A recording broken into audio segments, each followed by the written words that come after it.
శుక్లాం భద్రం విష్ణుం శశివర్ణం చతుర్భుజం ప్రసన్నవదనం ధ్యాయే సర్వవిఘ్నోపశాంతయే అగజానన పద్మార్గం గజానన మహర్నిశం అనేకదంతం భక్తానం ఏకదంతం ఉపాస్మహే గురుబ్రహ్మ గురువిష్ణు గురుదేవో మహేశ్వర గురు సాక్షాత్ పరబ్రహ్మ తస్మై శ్రీ గురవే నమః. హరి ఓం. ఈ వీడియోలో మనం తులారాశి వారికి ఈ నవంబర్ నెలలో ఎలాగుందో చూద్దామండి.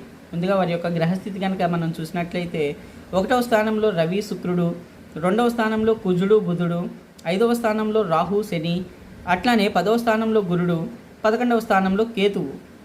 వీరి గ్రహస్థితి ఇలా ఉండటం మూలన ఈ నెలలో వీళ్ళకి వ్యాధులు, అలసట మరియు కుటుంబంలో గొడవలు, చిరాకులు, మిత్రులతో వైరం ఇలాంటివి జరిగే ఛాన్సెస్ ఉన్నాయండి. అంటే ఒక రకంగా చూసుకుంటే ఇన్ని జరగటం వలన వీళ్ళకి మనశ్శాంతి అనేది కూడా ఎక్కువగా ఉండదు. సో వీళ్ళు ఎంత వీలైనంత వరకు శాంతంగా ఉండి దాని ద్వారా పరిస్థితుల్ని ఎలా ఎదుర్కోవాలో ఆలోచించడం వలన కొంచెం మెరుగుపడుతున్నాయండి వీళ్ళ సిచ్యువేషన్.